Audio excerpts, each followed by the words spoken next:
Okay, so I've spent about 15 minutes or so, and I've done a little bit more of the topology here.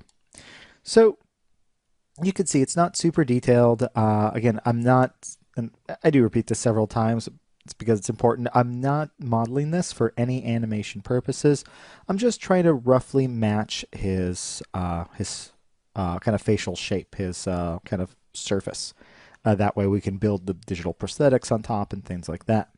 Now, there's only so far, though, I can go continuing to build on top of this existing geometry, and that's because the existing geometry is flawed to begin with, right? We know it wasn't accurate. We kind of shaped it roughly to fit, but I can't just keep sliding these points along this surface.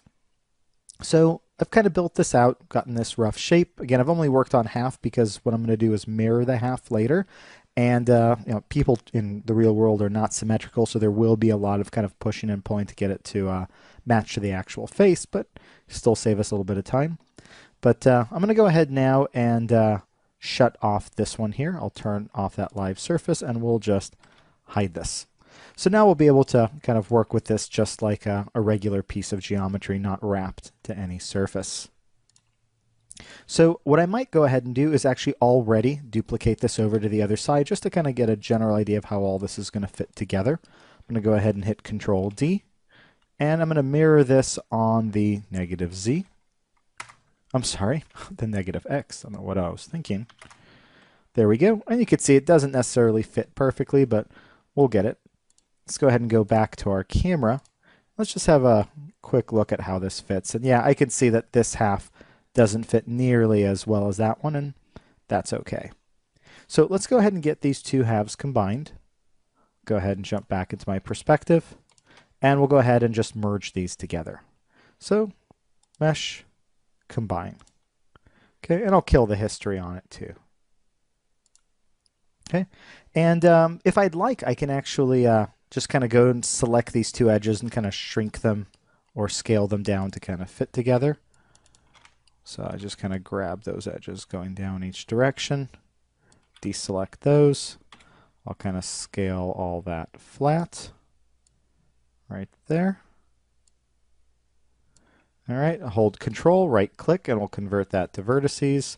And let's go ahead and merge those. So we'll go here to Edit Mesh. And let's see if I'm sorry, they recently moved a bunch of these around. There we go, there's my merge.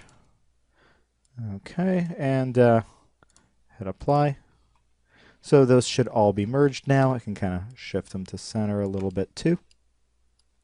And what I may want to do is actually kind of smooth these out a little bit. Looks like something got a little pushed over here. So we'll just kind of shift that out of the way.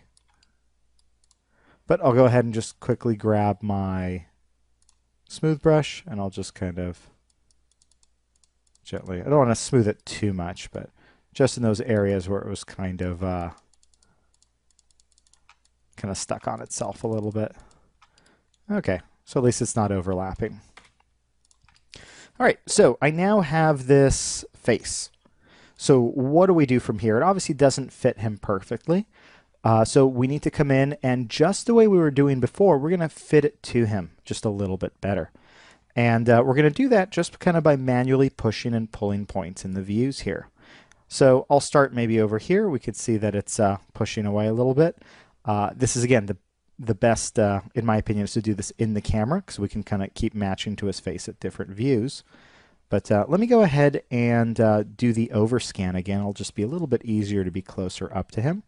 So let's go ahead and grab our camera, jump into our attribute editor. I'm going to come down here to display options. We'll push in with the overscan there. There we go. And again, I can use these pans over here to kind of get exactly to the area that I want. That's a little bit better. So I'll go ahead now and don't want to, destroy this topology too much, but I'm going to do a little bit of soft selection just to kind of gently nudge this over. Let's see, that actually nudged decently. The eye is misaligned now, we'll have to adjust that. Let's see, over here, that's not looking too bad. We could see his nose isn't quite working. So let's go ahead and, it's a little bit too much soft selection. We'll nudge a bit of that out. Okay. Can try to nudge his eye over a bit now. Maybe a little more soft selection there. Okay. So as we scroll over here, I could see that the eyes are too far forward.